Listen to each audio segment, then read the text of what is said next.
Assalamualaikum warahmatullahi wabarakatuh. Kembali lagi belajar tema bersama Pak Asis. Kita berdoa dulu yuk teman-teman sebelum belajar.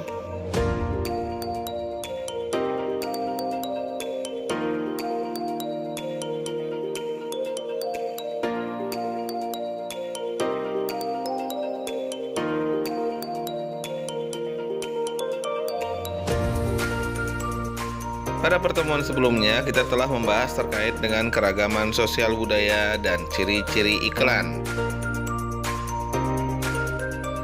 Untuk pertemuan kali ini, kita akan masuk ke tema 3, subtema 1, pelajaran 4, kelas 5. Let's check it out. Siapa yang pernah bilang belum makan cuma gara-gara nggak pakai nasi? Kalau iya, berarti kamu ada di Indonesia, negara pemakan nasi ketiga terbesar di dunia. Kira-kira kenapa ya kita doyan banget makan nasi? Di Indonesia, nasi banyak fansnya karena berbagai faktor. Mulai dari relatif gampang nanamnya, murah harganya, enak rasanya, dan didukung program pemerintah. Tapi meski banyak plusnya, makan nasi sebetulnya ada minusnya juga loh. Soalnya nasi punya indeks glikemik yang tinggi. Artinya, kandungan karbohidrat nasi cepet banget diolah tubuh jadi gula darah dan menghasilkan suplai energi yang sangat besar. Kalau nggak segera dibakar, energi ini gampang banget disimpan jadi cadangan lemak. Selain itu, kelebihan gula darah bakal menambah risiko diabetes. Tapi orang Indonesia kan udah makan nasi berabad-abad. Kenapa dulu nggak banyak orang yang kena diabetes? Karena dibandingkan orang zaman sekarang, nenek moyang kita lebih banyak gerak. Selain itu, mereka rupanya juga makan makanan pokok yang bervariasi, nggak cuma nasi doang. Sebetulnya ada banyak pilihan makanan pokok yang bisa orang Indonesia makan. Di daerah tertentu, padi emang bisa tumbuh subur. Tapi di daerah lain, yang bisa tumbuh subur malah sumber karbohidrat lainnya. Gak heran sampai sekarang makanan pokok di Indonesia sebetulnya sangat macam-macam. Gizi dan enaknya juga gak kalah sama nasi. Jadi ngefans berat sama nasi gak ada salahnya kok. Tapi gak ada salahnya juga kan nyobain yang lain.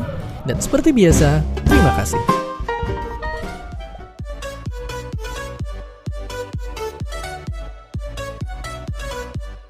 Sagu adalah makanan pokok masyarakat di Ambon. Jadi jangan heran fans kalau lihat pohon sagu tumbuh liar di wilayah timur Indonesia. Pohon sagu yang siap dipanen minimal sudah berusia di atas 15 tahun. Bahkan ada juga yang usianya mencapai puluhan tahun. Lalu tebang batang sagunya dan potong batang sagu menjadi ukuran lebih kecil. Selanjutnya, proses nani alias memukul-mukul isi batang sagu. Istilah lainnya bisa juga disebut menggaruk sagu agar hancur seperti ini. Kebanyakan proses menghancurkan batang sagu diparut dengan mesin. Meski begitu, Pak Abdin masih menggunakan teknik menggaruk sagu dengan cara manual. Katanya sih agar cita rasa sagu lebih enak. Proses nani biasanya akan butuh waktu lama, bisa sekitar 4 hari. Kalau sudah digaruk, lanjut dengan proses dihanenu atau penyaringan untuk mendapatkan saripati dari sagu. Sagu yang sudah hancur tinggal dimasukkan ke dalam wadah penyaringan, lalu siram air berkali-kali. Tempat hanenu harus dekat dengan sumber air bersih, seperti sumber air berasal dari pegunungan yang mengalir ke sungai. Dijamin jernih deh airnya. Sagu kemudian diremas dan diperas, otomatis saripati sagu akan lebih mudah keluar dan tertampung di bak penampungan. Terus siram agar air menjadi lebih bening ya. Kalau sudah bening, tandanya saripati sagu sudah habis. Lalu buang ampasnya. Saripati sagu akan dibiarkan mengendap seharian. Kalau sudah mengendap, buang airnya. Nah, tinggal ambil endapan sagu dan simpan dalam tumang atau wadah penyimpanan yang terbuat dari daun. Satu tumang bisa berisi 10 sampai 30 kg sagu. Harga jualnya sekitar Rp75.000 untuk setiap 10 kilogramnya. Sagu udah bisa diolah jadi papeda, hidangan khas masyarakat Ambon dan juga orang timur Indonesia. Mantap! Orang timur sudah biasa mengkonsumsi jagung atau beras jagung sebagai makanan pokoknya. Panganan pokok ini bisa diolah menjadi nasi jagung, sup, atau bubur. Kalau mau camilan manis, ada kue beras jagung. Cocok dinikmati sebagai teman ngopi atau ngeteh.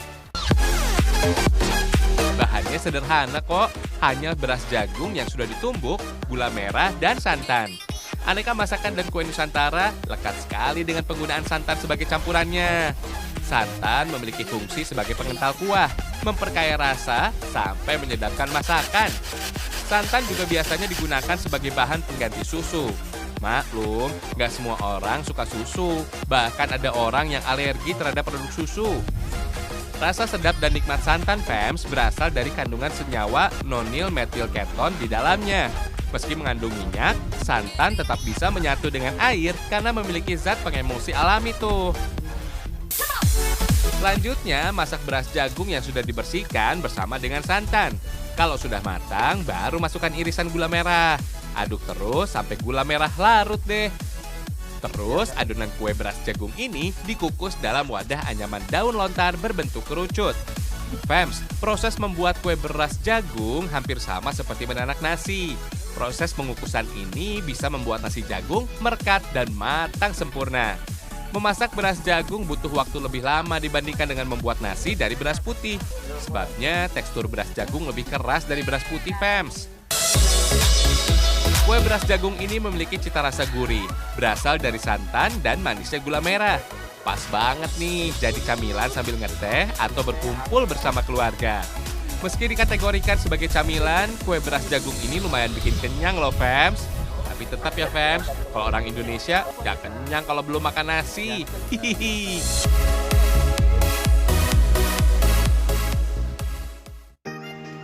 Pada slide sebelumnya, kita telah melihat contoh makanan pokok yang ada di Indonesia, mulai dari nasi, sagu, dan juga jagung.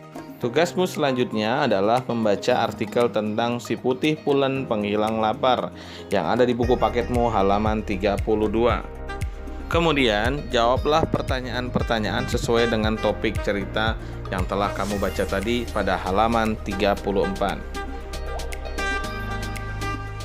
Makanan pokok pengganti nasi juga perlu diperkenalkan.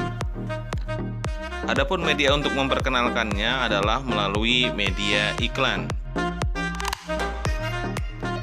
Tugasmu yang kedua adalah membuat iklan sederhana terkait dengan makanan pokok pengganti nasi. Selamat bekerja teman-teman, tetap semangat. Sekian pertemuan kali ini, Bapak akhiri dengan wassalamualaikum warahmatullahi wabarakatuh. Tetap semangat teman-teman.